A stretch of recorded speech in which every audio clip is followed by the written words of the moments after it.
Muy buenos días, mi nombre es Rocío Valdés, aquí reportando para Emergentes. Me encuentro el día de hoy con el doctor José Antonio Morales Notario, presidente de la Comisión Estatal de Derechos Humanos, también profesor investigador de la Universidad Juárez Autónoma de Tabasco. Muy buenos días, doctor, ¿qué tal? ¿Cómo se encuentra? ¿Qué tal? ¿Cómo estás? Buenos días. Bueno, muy bien. Muchas gracias por el espacio, por la entrevista y por el tiempo. Realmente la intención de esta entrevista es llevar un poco de la información de las cosas que se realizan aquí dentro de la comisión con respecto a la cultura y con respecto a las intenciones que pueden tener para involucrar un poco más a los jóvenes en tema de materia de derechos humanos. Primero, ¿cómo definiría usted la cultura de los derechos humanos? Bueno, si bien es cierto, los derechos humanos no son nuevos, ya existen desde los inicios de la humanidad, lo cierto es que tenemos que cambiar muchos paradigmas existentes. Si hablamos de género, por ejemplo, la cuestión del micromachismo que ha permeado en la sociedad, tenemos que crear una nueva cultura de respeto a los derechos humanos basado en la dignidad de la persona. Ok, sí, por supuesto, creo que principalmente estos micromachismos son los que llevan a acciones todavía más grandes y empezar por cuestiones pequeñas me parece muy prudente. Con respecto a su experiencia personal, reconozco que pues usted tiene una trayectoria académica reconocida por el hecho de que es usted licenciado en Derecho y ya por esta situación se involucra como tal en la defensa de los derechos humanos, que es su materia prima. Pero ¿cómo se involucra como tal en esta lucha por los derechos humanos? Bueno, si hablamos profesionalmente, en la universidad te permite, cuando eres docente, ser investigador. Mi área de investigación es género, es también desaparición forzada y migración. Empiezo con la licenciatura, como tú me dices, mi tesis de investigación es sobre los derechos de los migrantes mexicanos que pasan a Estados Unidos. Entonces, ese es mi primer acercamiento a los derechos humanos. Posteriormente, profesionalmente hablando, recibo una invitación por el presidente en su momento de esta comisión para integrarme como parte de su equipo de trabajo. Empiezo como director de comunicación social, después como coordinador de seguimiento de expedientes, después como director de peticiones y por último como visitador adjunto. Y bueno, además de la cuestión académica, la profesional se va formando poco a poco, sobre todo porque vas observando en materia de litigio las deficiencias que comete la autoridad al momento de que realiza alguna acción. Entonces, como abogado litigante las vas observando y las vas aplicando en tu quehacer diario. Como investigador vas encontrando, por ejemplo, los espacios de oportunidad o las áreas de oportunidad para ir desarrollando investigaciones que permitan, por ejemplo, avanzar en ese sentido. Me ha permitido mi profesión participar de muchas cuestiones. Una de ellas es la cuestión de que en su momento me tocó a mí representar junto con un grupo de estudiantes a la Universidad Juárez Autónoma de Tabasco en Washington, el concurso que realiza la American University de la Washington College of Law. Y bueno, ahí llevamos estudiantes a participar. Eso fue en 2010 aproximadamente. 2011 participamos también con otro grupo de estudiantes y desde ese entonces hasta más o menos 2016-2017 que dejamos de hacerlo, sobre todo por cuestiones laborales. Y bueno, te vas involucrando poquito a poquito en la promoción y difusión de los derechos humanos y en clases pues bueno, vas aplicando sus conocimientos y los vas desarrollando de manera más dinámica, porque ya lo que tú vas aprendiendo lo vas aplicando en el momento de enseñar. Claro, definitivamente la universidad como tal, como institución, juega un papel muy importante. ¿Usted definitivamente considera que su trabajo ha impactado en la comunidad? Mira, no que haya impactado, sino que he tenido la oportunidad de trabajar con jóvenes. Y eso es muy importante también, sobre todo porque, por ejemplo, te decía yo del concurso interamericano de derechos humanos que se desarrolla en Washington, D.C. Llevamos una representación a competir. A mí me tocó ir como juez y dos compañeras maestras fueron como asesoras del equipo, y entonces es una participación o estudio integral, porque por un lado tienes que estudiar y enseñar o transmitir esos conocimientos a estudiantes, y bueno, en esa ocasión nosotros nos trajimos el segundo lugar como mejor expresión de agravios por escrito ante el concurso a nivel continental. Entonces sí ha sido satisfactorio formar jóvenes, incidir en sus vidas, ver que se apasionan por ese tema y van incursionando y van avanzando y van creciendo profesionalmente hablando. Entonces yo creo que sí, pero no es tanto mi trabajo, sino el que me permitieran el poder diseñar un mecanismo que nos permitiera a todos aprender, porque todos aprendemos. Claro, ¿sí? Creo que es algo muy interesante que usted menciona, que aprende también de ellos. Por supuesto. Con respecto a este trabajo que realiza con los jóvenes o su trabajo en la comunidad, ¿cuál considera que ha sido el mayor desafío que ha enfrentado para poderlos involucrar? Mira, hay mucha renuencia, sobre todo porque algo que lo que hiciste en clases es que si ves el trabajo que realiza México en la Corte Interamericana, por ejemplo, es muy deficiente. Y eso hay que visibilizarlo o hacérselo notar a los estudiantes para que ellos a su vez estudien con más ganas. El hecho de que tú llegues a un concurso y ganes un segundo lugar te obliga de otra forma a mejorar en muchos aspectos. México en el 98 cambió su forma de 2008 cambió su forma de impartir justicia con el sistema de justicia oral, y las personas que ya estaban inmiscuidos en este sistema de defensa de derechos humanos tenían un campo más propicio, más adecuado para poder desarrollar su trabajo adecuadamente. Es decir, ya no tienes problemas para pararte enfrente de un grupo de personas porque entiendes que no es recitar un poema ni mucho menos aprenderte un texto de memoria, sino que tienes que argumentar. Y entonces enseñas a los estudiantes a que argumenten, por ejemplo, en materia de derechos humanos. O sea, que puedan defender un caso argumentando. Cuando viene la reforma a Tabasco en 2016, ya nosotros hemos avanzado muchísimo en ese sentido porque los jóvenes ya estaban preparados para poder argumentar ante una corte, ante un juez. Entonces, sí hemos avanzado en ese sentido. En cuanto a desafíos, hay muchísimos. Sobre todo hacer entender, si ves desde el punto de la comisión, a la ciudadanía la importancia que tiene respecto a la dignidad humana. Que ellos entiendan que tienen que respetarse unos a otros y que la dignidad es la forma como tú te ves o cómo te sientes y cuánto vales.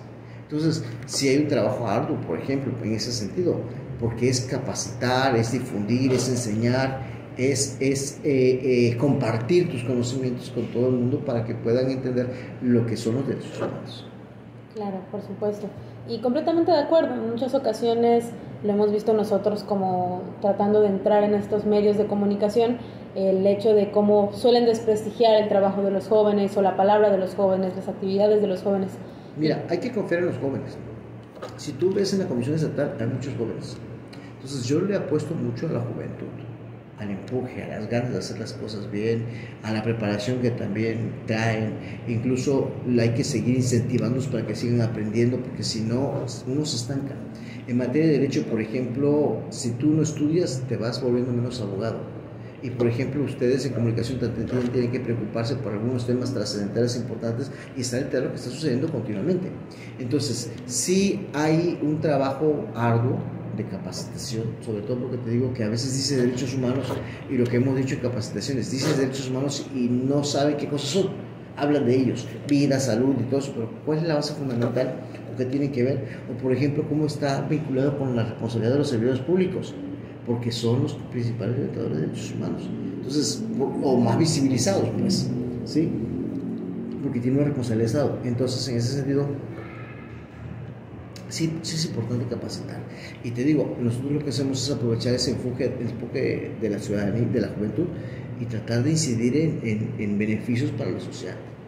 Claro, sí, justo ¿cómo considera que han estado involucrando aquí en la comisión a los jóvenes? Enseñándoles.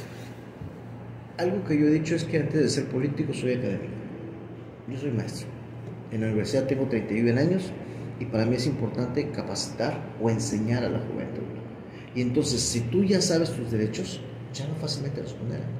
Si tú ya sabes, por ejemplo, qué derechos tiene un niño, qué derechos tiene una mujer, qué derechos tiene una persona privada de su libertad, qué derechos tiene una persona con discapacidad, pero también reconoces las responsabilidades que tienes tú como persona, entonces estamos cambiando y siendo en el mundo.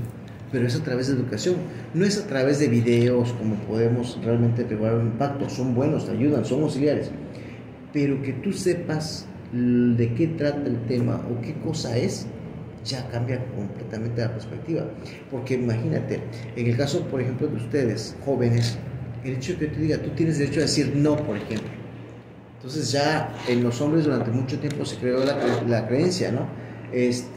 Sí es sí, pero no es un quizás. E incluso si lo quieres ver, hay canciones que refuerzan esa idea. Ricardo Arjona, por ejemplo, cuando te dice, dime que no, y lánzame un sí camuflajeado, ¿no? Aquí ya no. Decirle a la mujer, oye, si tú dices no, es no, punto. No es un quizás o un tal vez, sino que tienes que ayudar mucho en ese sentido a que el joven entienda qué son los derechos humanos y también cómo ejercerlos. Y si alguien, por ejemplo, vulnera tus derechos, también ante quién acudir. Hablo de lo que yo he insistido, la gente que viene a la comisión sabe sus derechos, sí los conoce, o sea, sí lo sabe, sabe que hay una autoridad que vulneró sus derechos y que le está violentando. Y entonces viene para que nosotros lo escuchemos y participemos también e intervengamos en determinado momento. Porque es la forma de lograr que realmente haya un cambio. Claro. Sí, por supuesto. Creo que definitivamente, al menos nosotros que tenemos el privilegio de estar en una zona ya urbana con muchísima información alrededor de nosotros, tenemos conocimiento de lo que son nuestros derechos, pero lo que muchas veces desconocemos es cómo hacerlos valer. Y esa es la labor que tenemos nosotros como comisión, informarles a ustedes qué derechos tienen. Por ejemplo, en el ámbito estudiantil, cuando hay una vulneración a su derecho, por ejemplo, por parte de un docente que te saca de una clase sin que haya una justificación, hay una vulneración de derecho. Claro. Te está privando del derecho a la educación, te está atentando contra tu dignidad, está atentando contra muchas otras cuestiones que te pueden, incluso la salud. Y entonces esa parte también es importante para nosotros porque nos permite, a través, te repito, de la capacitación, incidir y enseñar a los jóvenes sobre esa parte. ¿Para qué? Para que se empoderen, para que sepan cuáles son sus derechos. Justo. Pues así es, para que no tengas problemas más adelante.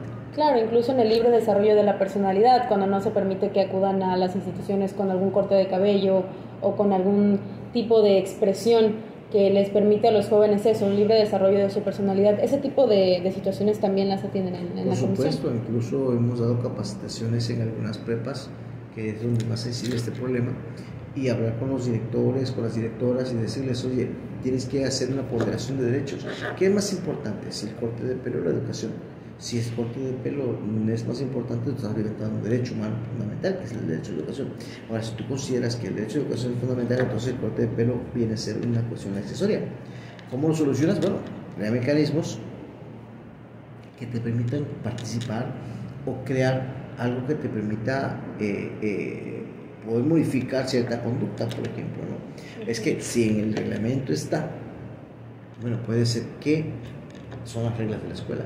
Y el momento que tú escribes, tú te aceptas la regla de la escuela, pero tiene que haber un consenso, y eso es importante mencionarlo, entre las partes involucradas, porque no solamente es el alumno en la escuela, sino también la madre o el padre de familia, que tiene que estar pendiente de la atención o la educación de sus hijos, o la forma de. ¿Cómo considera que esta cultura actual influye en la percepción de las personas en cuanto a los derechos humanos? Bueno, ya hay más conocimiento de las cosas. Te puedo contar dos cosas. Una, con el número de ángulos. Por un lado, tienes un aumento considerable de quejas con relación al año pasado. Puedes entenderlo de dos formas. Uno, la gente conoce más sus derechos y ya no se deja. O dos, la gente sigue acudiendo porque no encuentra una institución que les pueda brindar el apoyo que requieren. ¿Qué tenemos que hacer? Entender el problema como debe ser. Tenemos más gente, bueno, tenemos más trabajo nosotros para defender. Pero también tenemos que entender que la ciudadanía tiene que conocer sus derechos y eso nos obliga a nosotros como institución a reforzar las áreas de capacitación, por ejemplo. ¿Cómo lo hacemos? Bueno, acudiendo a instancias, a escuelas, a todos lados, a instituciones del gobierno también y decirles, oye, hay este problema. Por ejemplo, algo muy fácil que sucede muy a menudo en cuanto a impartición de justicia o procuración de justicia. Tienes a un fiscal que no te quiere atender, por ejemplo, y es una conducta reiterativa y no es una queja, sino de varias. ¿Qué hacemos? Que se le capacite para que aprenda. ¿Por qué? Porque así, de esta forma, el fiscal va a entender que hay una conducta que está dañando a la sociedad y nosotros podemos hacer un verdadero cambio. Ahora bien, en cuanto a la percepción, fíjate que en cuanto a que los derechos humanos defiendan delincuentes, ya esa percepción que tiene la gente ha ido cambiando poquito a poquito, sobre todo por la labor que desempeñamos, ¿no? Y sobre todo la concientización que realizamos. Si tú, y lo he comentado por ejemplo en una plática, el caso de una señora que estaba aquí en peticiones y me dice, fíjese que vengo a quejarme porque detuvieron a mi hijo. Estaba él en la esquina cuando fue una patrulla y se lo levantó. Digo, a ver señora, si usted no me dice la verdad, no le puedo ayudar. No estoy diciendo que usted me esté mintiendo, pero estoy como médico.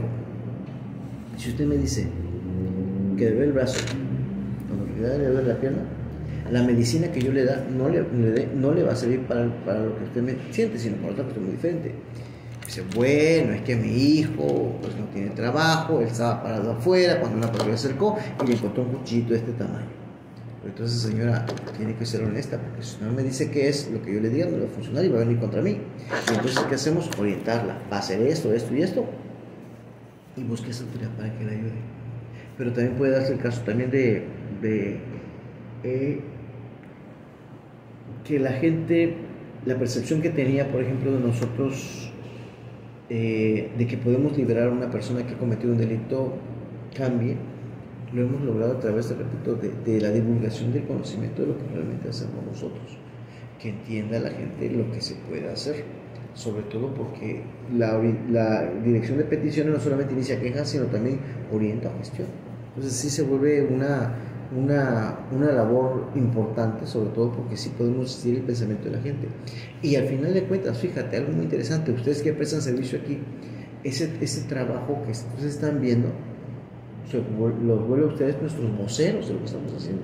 O sea, son ustedes nuestros aliados en esta lucha por los derechos humanos, porque ustedes están viendo lo que está haciendo la comisión, van conociendo y ya, por ejemplo, tienen un problema, ya saben qué hacer o cómo hacer. Entonces se convierte en una situación realmente amplia que permite crear una nueva cultura. Claro.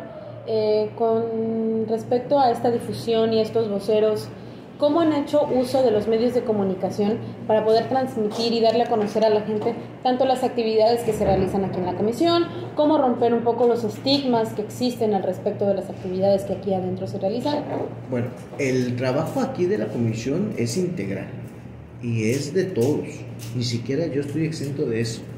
En muchas oficinas te vas a dar cuenta que llega el titular y nada más está encerrado y no atiende a nadie. En mi caso, si tengo que salir, salgo. Me voy a municipios, me voy a comunidades, me voy a todos lados, porque detrás del escritorio no voy a hacer nada. Lo que tengo que hacer es incidir en esa parte de capacitación a todos, y muchas veces el que veas al titular te permite a ti avanzar en muchos aspectos. ¿Qué me ha pasado, por ejemplo, dentro de esta forma de difusión? Voy a municipios, voy a comunidades y, por ejemplo, no esperan que yo llegue.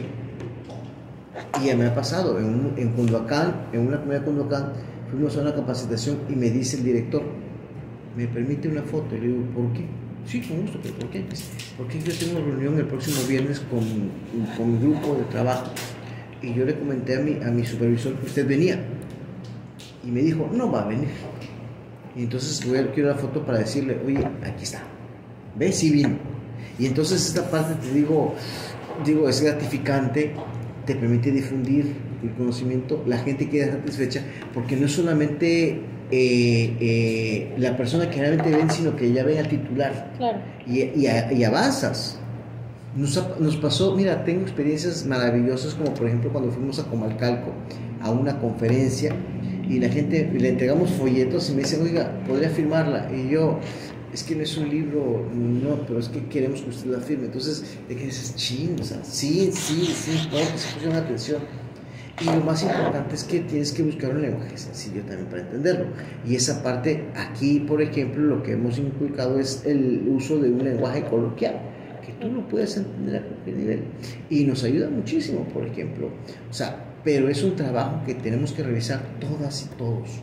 No nada más un personal que, por ejemplo, visitadorías, quejas, no.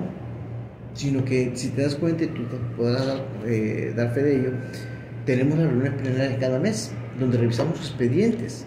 Y ahí, se hace una verbena porque estamos discutiendo todos algunos asuntos jurídicos, pero vamos resolviendo los expedientes y vamos viendo qué podemos cambiar en caso de que nos cause dudas, por ejemplo. Claro. Y usted como imagen de la institución realmente le da fe de todo esto, el hecho de que usted conecte con la gente, de que asista a los eventos. Creo que definitivamente ha ayudado a que la comisión tenga esta imagen más de recepción a la gente, que se note más receptiva. Y los medios de comunicación dan fe de ello. Claro. Si te das cuenta, en el evento que acabamos de tener hace unos minutos había medios de comunicación y siempre el trato fue cordial y respetuoso y no pasó absolutamente nada. Nos llevamos bien, ayudan a la comisión porque no tengo por qué pelearme con ellos, sino al contrario, yo siempre he dicho que los medios de comunicación son aliados, porque ellos nos avisan cuando hay una violación de derechos humanos y podemos iniciar una queja de oficio inmediatamente y participar rápido, ¿no? Claro. Y aparte de que ellos nos ayuden con la difusión de nuestros eventos, tenemos en puerta eventos todo el año, y entonces ellos con sus cámaras, con sus informaciones, con sus publicaciones, nos ayudan a trabajar. Entonces, esa es una alianza por parte de todas y todos. O sea, al final de cuentas, todos participamos. Te digo, está en marcha, por ejemplo, el Congreso Internacional de Derechos Humanos, el cuarto Congreso Internacional, y bueno, necesitamos medios de comunicación para que la ciudadanía sepa qué eventos vienen, y cómo participar. Y pareciera que no, pero la gente está pendiente de lo que hacemos. Por eso todo lo que hacemos, todo lo subimos a redes para que la gente lo vea y nos conozca. Digo, ya sabes que en Facebook se aparece en todos lados una publicación, entonces la idea es esa, que la gente conozca, se acerque con nosotros, que sepa. Mi teléfono está abierto al público, o sea, aquí me llegan invitaciones de todo tipo o solicitudes de todo tipo, que si capacitación en tal parte, que queremos que vaya usted, o sea, y los medios de comunicación se transforman en un aliado importante en el servicio de trabajo. Claro, y también qué bueno que ustedes como institución estén haciendo uso de sus propios medios de comunicación, no solamente pues haciendo uso de los demás, sino también ustedes creando su propia información. Y bueno, doctor, de manera de cierre, me gustaría que me comentara qué consejo le daría a los jóvenes que están interesados en adentrarse en el mundo de la defensa de los derechos humanos. Me refiero a, por ejemplo, periodistas, activistas, personas en general que busquen entrar en este mundo en el que usted pues ya está bastante inmerso. Primero hay que investigar, saber qué son los derechos humanos, y en ese aspecto la Comisión da mucha capacitación continuamente. Segundo, ser inquietos. Mire, los jóvenes son reactivos, no son pasivos. No conozco a un joven pasivo. Todos reaccionan ante ciertos estímulos. Y si hablamos de derechos humanos, todos tenemos que reaccionar ante la violación flagrante de un derecho, porque muchas veces permanecemos pasivos. Y hay que leer, y hay que buscar, y hay jóvenes muy inquietos que les gusta leer y buscar, y entonces son los que realmente hacen un cambio en esta materia. Ok, bueno, pues muchísimas gracias por toda la información que nos dio. Pueden seguir a la Comisión Estatal de Derechos Humanos en todas sus redes sociales, y bueno, ya saben que aquí está disponible la comisión en la avenida Adolfo Ruiz Cortines, esquina con Mina. Muchísimas gracias, doctor, y hasta luego a todos.